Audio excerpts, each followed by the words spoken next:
We have a great lineup of guests for you this evening to take up the president's fight to ensure a fair election and preserve the integrity of our elections. We're joined tonight by House Minority Leader Kevin McCarthy. We'll be talking with him in just a few moments. Also joined by Trump Campaign Senior Advisor Corey Lewandowski, National Co-Chair of Lawyers for Trump, Harmeet Dillon, and Eric Eggers, author writing extensively about the left and its efforts to steal elections. We'll be talking with him. And breaking news, a top Democrat in Florida is now reportedly blaming Joe Biden's poor performance in Florida on the radical left's push to defund police. Politico's Mark Caputo published text messages from the unnamed Democrat who tweeted, quote, "Defund the police killed us." President Trump won the state of Florida by just about 3.5%. Republicans have gained a net of 5 seats in the House, putting an end to the left's attempts to expand control of the House. The current balance of power shows Democrats with 203 seats, Republicans 185, 218, of course, needed for a majority. The radical Dems seem to have also failed in flipping the Senate. That graphic wrong. It said 188. It's 198. The Democrats posting a gain of just 1 seat. Republicans now have a 48-47 advantage, 5 races still undecided. The Dems poured $200 million in to challenge both Senators Mitch McConnell and Lindsey Graham. Their candidates ended up losing by a combined 35 points. Not a judicious use of money, was it? Well, joining us now, Republican House Minority Leader Kevin McCarthy. Congressman, great to have you with us, and congratulations on expanding your numbers and having the opportunity to perhaps to have a little more influence with Speaker Pelosi. Your thoughts on the evening? Well, thank you, Lou, and you're right. Not only did we expand already, win 7 seats, there are 11 seats that we're leading in right now. And the interesting part, Lou, is we have expanded this party, and it's a credit to President Trump. We have more women in Congress as Republicans than in the history of any time. We're going to double the number coming up next time. More minorities. And that's what this president's been able to do, expand this Republican Party to reach everyone. And at the end of the day, for all your viewers, stay patient, but let's pay attention. Let's make sure nothing is stolen from us. But what's going to happen is, I think Fox even made a mistake too by calling Arizona too soon. I think when they continue to count the ballots, it's going to come back to President Trump that he won Arizona, he's going to win Pennsylvania, and that'll be 280 electoral votes that he needs, because you only need 270, and he will get 4 more years, and you'll have a Congress that almost has a majority and a Senate that has a majority, but we're going to be able to run the floor of Congress to make sure we're focused on what America wants most, solutions. The president, I talked with the president earlier today. He is very concerned about the integrity of this election. He is very concerned about past elections. We saw what happened in 2018. We also are witnessing what's happening this year. Why aren't the Republicans more aggressive in insisting on the rules be followed before the fact? I'm hearing stories out of Philadelphia that are just a horror show. Being pushed, Republican watchers being pushed aside, their attorneys being denied access. It goes on and on. Where in the world are the legal forces of the Republican Party and their assertion of their prerogatives under law, so they can, in the first place, assure the integrity of an election? Well, we got our team there, because I've never known any time in any place in America that you cannot have an observer from both parties to sit there and observe what's going on inside. You've got to have transparency. And for a judge inside Philadelphia to claim not to allow that, I don't know that they quite know the law. We need observers. We need to have transparency. The president is way ahead, as Eric Trump had just recently said, more than 400,000 votes. Right. And the concern here, what's happened is they just mailed everybody a ballot. And we're looking at Philadelphia. It's interesting why those aren't counted yet. Are they waiting to see how many extra votes they need before they bring that forward? The president won Pennsylvania. He's going to win Arizona, and he's going to get another 4 years because he earned it. We look around the country. There are 5 states, a 6th state that is Georgia, in which a Democratic stronghold, Fulton County, Georgia, is having a terrible time because of a broken water pipe, for crying out loud, that has absolutely nothing to do with the ballots. And they just stopped counting. Just stopped. Yeah. And we look at 5 Democratic states. Those are the Democrat-run states. Is it coincidental that there are 5 Democratic states that don't know how to count and how to move ballots forward? And the law and the rules surrounding the prerogatives of the opposing party? That seems to be the case. But the big majority of states knew how to get it done. Yeah. Not just that. I mean, think about Joe Biden here. He thought all these polls, and they were all wrong. The poll that matters is the American public. And you know what? President Trump knew it. You know why he knew the poll of the American public? Because he was out listening to them, talking to them. I've never seen a man with this work ethic. Doing 5 rallies a day. We'd end up at the end of the night, be exhausted, and he'd do a telephone town hall with more people inside the congressional races as well. Joe Biden couldn't get out to almost anything. But that's why at the end of the day, President Trump is going to win another 4 years because the American public knows that he is the one who could rebuild the economy. And we can't take anything for granted. That's why we've got lawyers down on the ground. We've got them inside, and we're going to have to fight because we want to make sure every legal vote is counted. But it's just the legal votes that have to be counted, and we should not be voting after the election. Nobody believes in that. Well, then perhaps somebody should have told the Supreme Court, because in supporting the rules, they failed to note they don't have to have a postmark. So I don't know how in the hell anyone in their right mind thinks they can enforce that. It's outrageous. It is a disaster. Yeah, I don't understand. Well, how can you trust it without? How can you trust anything without people being able, the opposing party, to walk in and observe? It's one outrage after another in Pennsylvania, and particularly But if we make you have a postmark to pay your taxes, you should have it for a vote at the same time. Thank you for all that you do, Lou, and let's make sure everyone stays in touch on this. And go raise some hell, will you? Because this needs to stop. We'll make sure of that. Congressman, thanks so much. Thank you. Congressman Kevin McCarthy, minority leader of an expanding number of Republicans in that minority. We'd like to hear your thoughts on all of this. Follow me on Twitter at Lou Dobbs. Like me on Facebook. Follow me on Instagram at Lou Dobbs Tonight. And Congressman Jim Jordan, Attorney Sidney Powell, among our guests here tomorrow. And coming up here next, more on the Trump campaign's efforts to fight for the integrity of this election. Trump campaign senior advisor Corey Lewandowski joins me right after these quick messages. Please stay with us.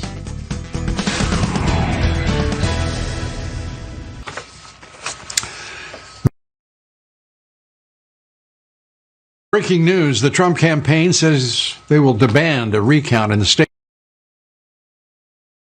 of Wisconsin. Biden had been declared the winner there by the networks, but his margin of victory is razor thin. Fox News correspondent Mike Tobin is in Milwaukee with more for us. He's been covering this election through every long minute and hour of it. Mike, great to have you with us.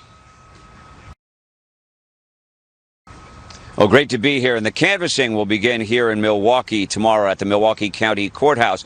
But that canvassing needs to complete before the president's demand for a recount can become official. They do qualify because the margin of victory is less than 1%, and they are the aggrieved party. However, Megan Wolf, the administrator of the Wisconsin Election Commission, says the president's late-night claim of a flawed or a fraudulent election is an insult to all of the local election officials.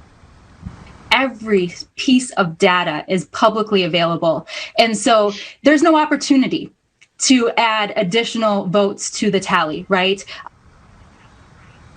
Now, President Trump went into Wednesday morning with a 107,000 vote lead. However, here in the city of Milwaukee, upwards of 160,000 absentee and early votes still needed to be totaled. When they were totaled, they were loaded onto a flash drive. Claire Woodall-Vaugh, the city clerk, with a police escort, hand-delivered those totals to the Milwaukee County, and as expected, the Milwaukee votes heavily favored Joe Biden. Also, the early vote in Green Bay, that favored Biden. When it was totaled up, the president's 100,000 vote lead became a 20,000 vote deficit for Joe Biden.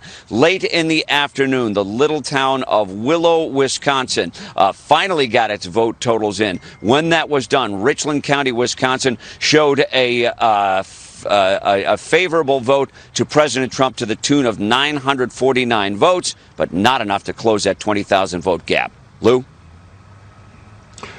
Well, if everybody is comfortable with what how they've conducted the election, it won't be any problem. It is the responsibility of the election officials, obviously, to run a clean, fair, and effective count for all parties. And a recount is not an insult. A recount is just simply an effort to make sure that no mistakes were made. I think that's a pretty reasonable position. We've covered a lot of these, Mike, these elections. Wouldn't you agree with that view? I would agree with that view, and I would also agree that Megan Wolf and some of our other colleagues here with the Wisconsin Election Commission and with the different counties kind of knew this was coming. They seemed to take great pains to not only be very careful with what was going to go on with the vote, but to be very public about it. They held a number of Zoom conferences. They took questions from reporters. They also went over the fact that they had gone through a number of hypothetical scenarios. They sat down, they did their tabletop discussions, and did their worst case scenarios. What about a cyber attack? What about missed ballots? Went through all those hypotheticals, prepared for it, but you saw that Megan Wolf is just being very defensive of the election officials who are underneath her. Lou? No, I understand she's being protective of her colleagues and all who work for her, and that's understandable. Mike, appreciate it. And, well, Philadelphia could take a lesson from Milwaukee. Mike Tobin, thanks so much. Let's go back to the legal fight in Pennsylvania to try to stop the radical Dems from, well, any kind of irregularity in this election. And joining us tonight from Philadelphia is Corey Lewandowski, 2016 Trump campaign advisor, senior advisor to the 2020 Trump campaign, great American. Corey, it's a mess in Philadelphia. The president is insisting, no matter what it takes, that all of these areas in which there are questions, that be thoroughly reviewed and recounted where appropriate, and get to the bottom of what's really going on. He sounded, when I talked to him today, he sounded very committed to demanding rigorous attention to the law and electoral integrity, no matter where it is in the country. Lou, you're absolutely right. And look, I'm here in Philadelphia today, and Pam Bondi and I are going to oversee the campaign's efforts to make sure that the integrity of the process here is adhered to. Here's what we know, Lou.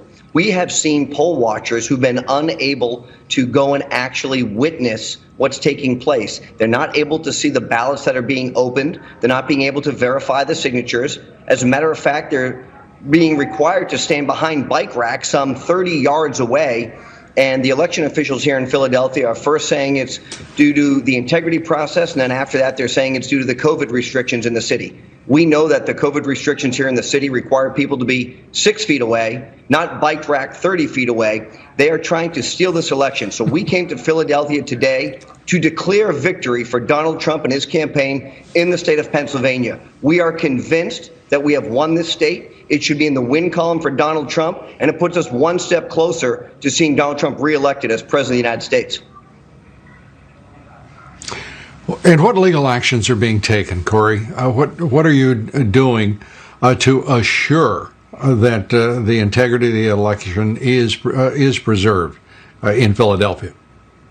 Well, Lou, we've just talked about it. We see a pattern across this country of our people not having the opportunity to inspect the ballots, as you would call it. And so we have filed a federal lawsuit already to ensure that that no longer occurs. We want to make sure that the ballots are counted. But more than that, Lou, at some point, we only want to count ballots that are legally voted on. And what we don't want to see, and let me just remind the viewers right now, we came in about 2 hours ago, up 500,000 votes in the state of Pennsylvania with about 86% reporting. Since that time, we've seen them dump about 125,000 ballots, and Donald Trump still has an almost 400,000 vote lead in this state. At what point, after 86% reporting, most of which is now even, all the big cities have reported, which means half Republican counties, half Democrat counties are yet to report. We know Donald Trump's going to win. So we've had to go through the court process to ensure the integrity transpires and that people aren't still having the opportunity to vote post-election day.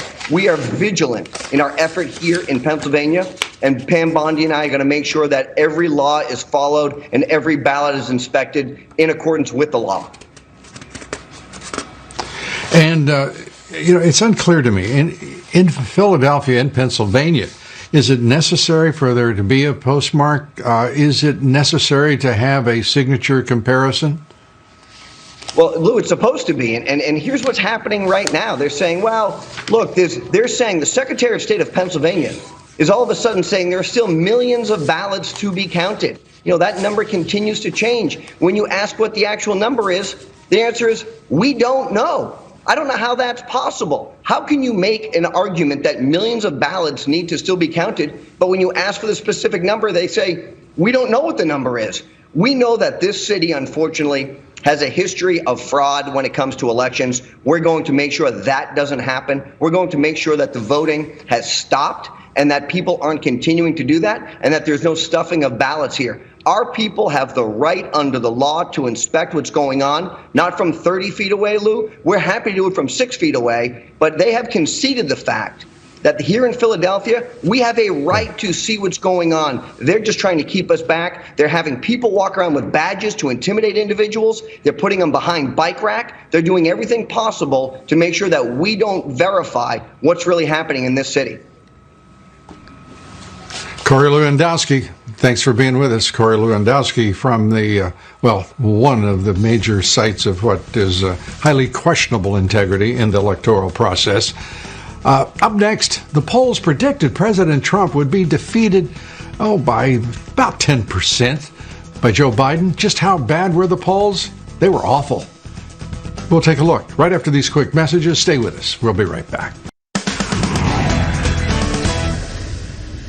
Pollsters and polling organizations are trying, it seems, to demonstrate they're obsolete. On the day before this election, an economist, YouGov poll, and another from CNBC showed Joe Biden with a 10-point national lead over President Trump. Quinnipiac had Biden 11 points ahead. Joe Biden's lead in the general election is, as of right now, 2.2%. Well, CNBC predicted Biden would win Florida by 3 points. Quinnipiac predicted Biden up 5. President Trump won the state by more than 3 points. In Ohio, a very similar pattern. Quinnipiac said Biden was up 4. President Trump won the state by more than 8 points. This is horrible polling, even by 2016 standards. This bad polling is seen across other hotly contested battleground states as well. In particular, you might say, battleground states like Michigan and Pennsylvania. Wisconsin may have been the most egregious, however. Both the Reuters Ipsos and New York Times Siena polls had Biden leading by double digits. At what point do you wonder, are these suppression polls or independent, objective, highly rigorous, methodologically, polls intended to inform the public? It seems it's more suppressive. It's certainly not impressive. A week before the election, ABC News and the Washington Post actually showed Biden with a 17-point lead. Reality? The race has been called for Biden, but is clinging to less than a 1-point lead. Comcast NBC's Savannah Guthrie shocked to learn this morning about the massive potential for mail-in ballot fraud in Pennsylvania. Watch this exchange she had with fellow Comcast reporter Pete Williams. Those ballots have to be postmarked by Election Day so that Actually, they don't. That's that part right? of the problem here. No, they don't have to be postmarked. Oh. They either have to be postmarked or there has to be proof that they were mailed after the election, after Election Day. And that's been one of the Republicans' objections. Well, wait a minute, Pete. Are you telling me somebody could put a ballot in the mail today as long as it gets there by Friday? Well, that's what the Republicans object to. The correct answer is yes, Savannah. That's exactly what they can do, and that's exactly why the Republicans are a little upset about the way the election has been run in Pennsylvania. Joining us tonight is Harmeet Dillon, member of the 2020 Trump Advisory Council. She is the national co-chair of Lawyers for Trump. Harmeet, great to have you here, and my, oh my, you're busy now.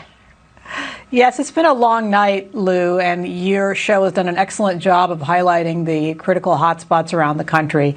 Rest assured that we have a squad of lawyers on the ground already in each of these remaining states, including some of the ones that have been called, Michigan, Wisconsin, and we are fighting hard in Arizona and Pennsylvania, and we are pushing hard to have the results declared in Georgia and North Carolina. And, you know, the New York Times has retracted its early call for Arizona, I believe, but Fox still has it out there. But we believe that because a lot of the ballots that have not been counted yet in Arizona are same-day yesterday votes, which will skew towards the president, that we have a good chance of making up that less than 100,000 deficit with over, I think, 600,000 ballots left to be counted there. Yeah, 93,000 is what we have as the last gap for the president and narrowing. Let's go to Pennsylvania, Harmeet. One of the most egregious examples, Savannah Guthrie, as we showed there, shocked that no one required a postmark on a ballot. We've got other examples where no one is comparing rigorously ballot signatures to make sure that they have a match. We have a Supreme Court that decided that, you know, it's all just fine as they tried to avoid, obviously, taking a position in this race. Your thoughts about, first of all, Pennsylvania's build-up to early voting, whether it be in-person votes or whether it be mail-in, with these lax rules that are just simply encouraging fraud in their state? Well, let's start with the premise that the right to vote is very fundamental, and even one stray vote should be appalling to anybody in the civil rights world. And if the situation were reversed and it was a red state, it was Texas doing this to Democrat vote observers, we would have multiple lawsuits filed by the NAACP, by the ACLU, SPLC. All the alphabets would be filing lawsuits, but we don't operate that way. So in Pennsylvania, we've had this thuggish situation there, a lot of voter intimidation, a lot of intimidation of lawyers. So lawyers have been threatened in Pennsylvania, in Philadelphia specifically, by the city attorney for arrest if they are not Pennsylvania licensed attorneys. That is nonsense. That is not the law anywhere in the country, and people have a civil right. They don't have to be a lawyer to go in and observe. So as Corey Lewandowski mentioned, observing from 30 feet away is meaningless. It is impossible to compare signatures or object to a mismatch that way. The fact that the ballots under the Secretary of State's rules can be counted, even if they are not postmarked, is both outrageous and also a violation of the United States Constitution, which gives only the legislature or Congress the right to set those time, place, and manner rules. So by changing that arbitrarily and then having that endorsed by the Pennsylvania Supreme Court, that is really one of the things that we expect to go back to the courts on in that state. But, you know, hopefully as we continue counting there and we continue being aggressive and insisting on our rights, we will actually win the raw count, and maybe we will not need to go back into the courts. But that is a battleground. We have lawyers, including we're now getting lawyers, Pennsylvania lawyers also, into those rooms where they're allowed legally to observe. In other areas that we're talking about, some of these contested races in Detroit, the polling officials are actually putting up cardboard over the windows to make it impossible physically for observers to see what is happening in the counting room. So nobody can object to a signature mismatch, to a lack of a postmark. And even in the case of a voter being honest and dropping it in the mail, it is the case around the country that the United States Postal Service often does not frank or postmark bulk mail. So in California, we have the same issue where the ballots are prepaid by the state, vote by mail ballots, and so it is quite possible for many of them to not be franked. So what is the likely outcome of the lawsuits and the assertion of your rights under the law, under the Constitution? And why in God's name weren't those rights asserted in anticipation of what we are witnessing right now? Well, some of them have been asserted throughout the year, Lou. There has been prior litigation, so I don't want anyone to come away with the impression that the RNC or Republicans or the state parties sat on their hands and waited. A lot of these things were litigated in advance. We have filed lawsuits around the country all year. We got some things changed and some things we didn't. Unfortunately, the Pennsylvania situation happened during the time between Ruth Bader Ginsburg's death and the seating of Amy Coney Barrett. Very narrow time when it was a 4-4 ruling, and Justice Roberts voted the wrong way. Now, if that case goes back up, we might have a different outcome. What a shock. What a shock. Yeah. Are you confident that we're going to see this redressed, that you'll prevail in court, and that the president will be, his lawsuits will be productive? Well, yes, I'm confident that some of these things will resolve without a lawsuit, and the narrow ones that may require it, we are going to very aggressively pursue them all the way. So hopefully we will win soon. Right. We are actually projecting by the end of the week, hopefully, to be able to finalize the 2 more states that we need. Great. Harmeet Dillon, doing a great job in tough circumstances. Harmeet Dillon. Up next, more on the Radical Dems' efforts to steal the presidency from one Donald Trump. Be sure to go to LouDobbsShop.com. My new book, The Trump Century, available now at the LouDobbsShop.com. Stealing elections, rigged elections, they surely can't happen in this country. This is America, right? Well, let's take that up with Rick Eggers. He's the research director for the Government Accountability Institute, author of the great book, Fraud, How the Left Plans to Steal the Next Election. The next election is upon us. Eric, great to have you with us. Give us a sense of just how widespread, if you would quickly, how widespread is fraud in this country, across this country in elections? Well, what I think we're all realizing, unfortunately, in real time, Lou, is that fraud doesn't even have to be that widespread to literally swing a presidential election. Given the margins that we're seeing in such important swing states throughout the country, 10,000 votes or fewer can have a dramatic impact. And unfortunately, that's exactly what we're seeing in Pennsylvania right now. Sadly, we shouldn't really be surprised, right? I mean, we should all want every legal vote to count and only legal votes to count. But Pennsylvania's track record is the opposite of that. Philadelphia looks like a cesspool electorally. Why in the world wouldn't the Republicans surround that thing and, if you will, at least apply a little, what would you call it, some sort of scent, a lot of observation and a real rigorous, demanding presence in those counting rooms and the polls themselves?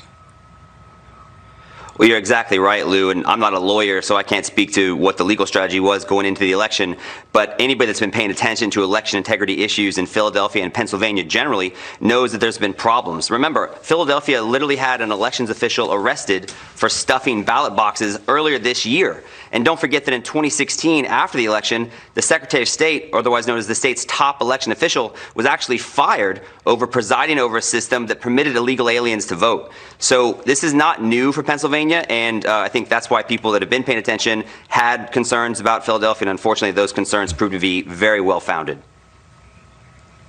We're running short on time, Eric, and I apologize for that, but do you believe the president and the GOP will prevail in seeking redress in Philadelphia and Pennsylvania?